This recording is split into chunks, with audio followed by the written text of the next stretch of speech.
আমাদের প্রিয় নবী হযরত মুহাম্মদ সাল্লাল্লাহু আলাইহি ওয়াসাল্লামের কিছু বাণী।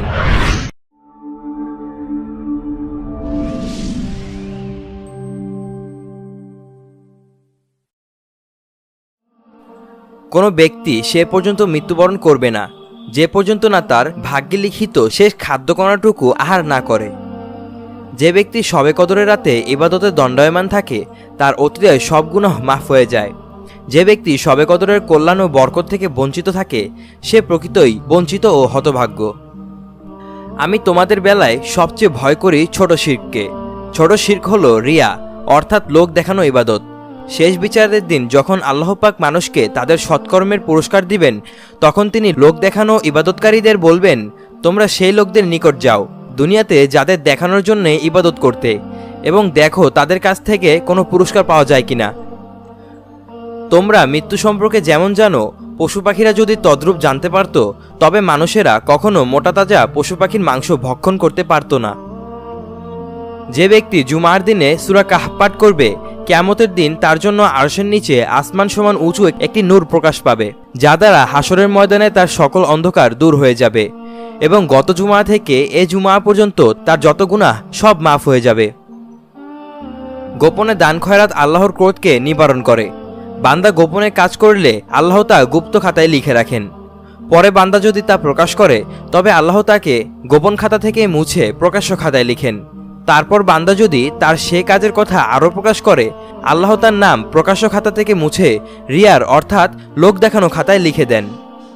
প্রকৃত বীরপুরুষ সে নয় যে কুস্তিতে অপরকে হারিয়ে দেয়, বরং বীর তো সেই যে রাগের মাথায় নিজেকে সামলাতে পারে।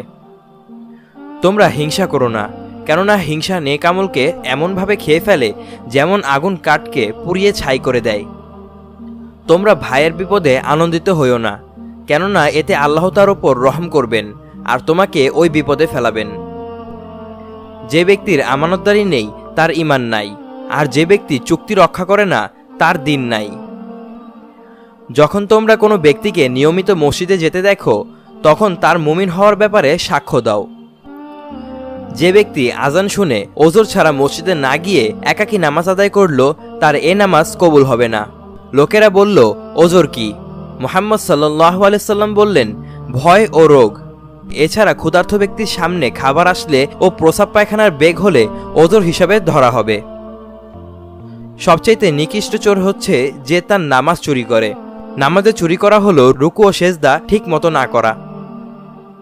সঠিক সময়ে নামাজ পড়লে আল্লাহ সন্তুষ্ট হন, কিন্তু শেষ সময়ে নামাজ পড়লে আল্লাহ মাফ করে দেন।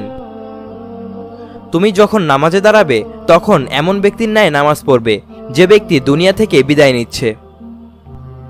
এক বেদুইন মুহাম্মদ সাল্লাল্লাহু আলাইহি ওয়াসাল্লামের কাছে এসে বলল, আপনারা শিশুদের চুমু দেন, কিন্তু আমরা তো দেই না। তিনি বললেন, আল্লাহ তোমার অন্তর থেকে দয়া মায়া উঠিয়ে নিলে আমি তার কি করতে পারি? পিতা সন্তানকে যা দান করেন তন্মধ্যে সর্বোত্তম হল উত্তম শিক্ষা ও নৈতিকতার প্রশিক্ষণ। যে লোক পেট পুরে খায় কিন্তু তার প্রতিবেশী না খেয়ে থাকে সে লোক মুমিন নয়। দুজনের খাবার 3 জনের জন্য যথেষ্ট এবং 3 জনের খাবার 4 জনের জন্য যথেষ্ট। আল্লাহ তোমার জন্য যা নির্ধারিত করে রেখেছেন তাতে সন্তুষ্ট থাকো, তাহলে মানুষের মধ্যে তুমি হবে সবচেয়ে ধনী। প্রতিবেশীর সাথে উত্তম ব্যবহার করো, তাহলে তুমি নিরাপত্তা প্রাপ্ত হবে। ইসলামের সবচেয়ে ভালো কাজ হচ্ছে অভুক্তদের আহার করানো এবং সালাম দেওয়া চেনা অচেনা সবাইকে। যে লোক অন্যায়ভাবে কারো জমি দখল করে নিবে, হাসরের দিন উক্ত জমির সব মাটি তার মাথায় চাপানো হবে। তোমরা মানত করো না, প্রকৃতপক্ষে মানত কোনো কিছুর পরিবর্তন করতে পারে না, বরং কৃপণের কাছ থেকে কিছু বের করে নেয়। তুমি যা ইচ্ছে করো তা খাও, যা ইচ্ছে করো তা পরিধান করো, তবে অহংকার ও অপব্যয় করবে না। আল্লাহর বান্দারা বিলাসীদের অন্তর্ভুক্ত হয় না। আল্লাহ নিজে সুন্দর, তিনি সৌন্দর্য পছন্দ করেন। অহংকার হলো সত্যকে অবহেলা করা এবং মানুষকে তুচ্ছ জ্ঞান করা। তোমরা ঘুমানোর সময় বাতিগুলি নিভিয়ে দিও, ঘরের দরজাগুলি আটকিয়ে দিও, পানপাত্রের মুখগুলি বন্ধ করে দিও, খাবার ও পানির পাত্রগুলি ঢেকে রেখো। ঢাকনা না পেলে অন্তত একটি কাঠি দিয়ে হলেও আড়াআড়ি রেখে দিও। অন্তরের কাঠিন্য দূর করতে চাইলে এতিমের মাথায় হাত বুলাও ও মিসকিনকে খেতে দাও। যে ব্যক্তি কিয়ামতের দিন কষ্ট থেকে বাঁচতে চায় সে যেন গরিব ঋণগ্রহীতাকে মাফ করে দেয়। পরিশোধের ক্ষেত্রে সক্ষম ব্যক্তির টালবাহানা করা অত্যাচারের শামিল। পাওনাদারের কড়া কথা বলার অধিকার রয়েছে। একটি বিড়ালের কারণে একজন মহিলাকে আযাব দেওয়া হয়েছিল। সে বিড়ালটিকে বেঁধে রেখেছিল, ফলে বিড়ালটি মারা যায়। এজন্যই সে জাহান্নামে গেল। বিড়ালটিকে বাঁধার পর সে বিড়ালটিকে খেতেও দেয়নি, পানও করায়নি, আবার ছেড়েও দেয়নি। ছেড়ে দিলে বিড়ালটি জমিনের পোকামাকড় খেতে পারত। আমি মিরাজের রাতে দেখতে পেলাম কিছু লোকের দু ঠোঁট আগুনের কাঁচি দিয়ে কাটা হচ্ছে। জিব্রাইলকে জিজ্ঞাসা করলে সে উত্তর দিল, এরা সেই সব বক্তা যারা অপরকে ন্যায় কাজের আদেশ দিত কিন্তু নিজে তা করত না। এক ব্যক্তি মুহাম্মদ সাল্লাল্লাহু আলাইহি সাল্লামের ঘরে উকি দিল। তিনি সাথে সাথে তীর হাতে করে তার দিকে ছুটে গেলেন। তিনি যেভাবে ওই ব্যক্তিকে খুঁজছিলেন তাতে মনে হচ্ছিল এখনই তার চোখ ফুটো করে দিবেন। হারাম খাদ্য দ্বারা বর্ধিত গোশত জান্নাতে প্রবেশ করতে পারবে না, বরং তা জাহান্নামের উপযুক্ত। পরিধানের কাপড় 2 টাকনুর নিচে যতটুকু জায়গা ঢেকে থাকবে ততটুকু জাহান্নামের আগুনে যাবে।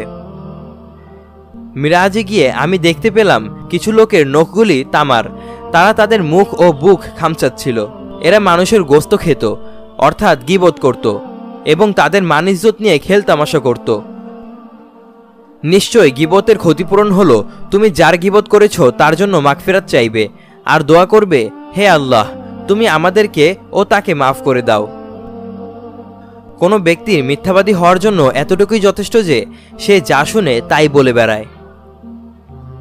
যে ব্যক্তি কারো দোষ দেখল তারপর সে তা গোপন রাখল, তবে সে ওই ব্যক্তির মতো যে জীবন্ত প্রথিত মেয়েকে বাঁচালো।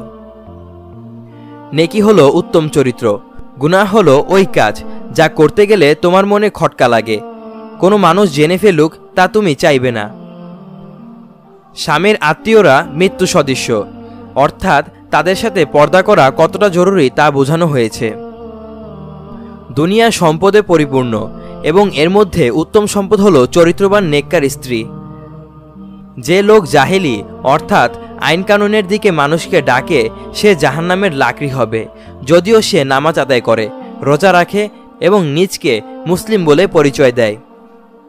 আল্লাহ তাআলা আমাদের সকলকে হযরত মুহাম্মদ মুস্তাফা সাল্লাল্লাহু আলাইহি সাল্লামের এই সকল বাণী মেনে চলার তৌফিক দান করুন। আমিন। ওয়াসসালামু আলাইকুম ওয়া রাহমাতুল্লাহি ওয়া বারাকাতুহু।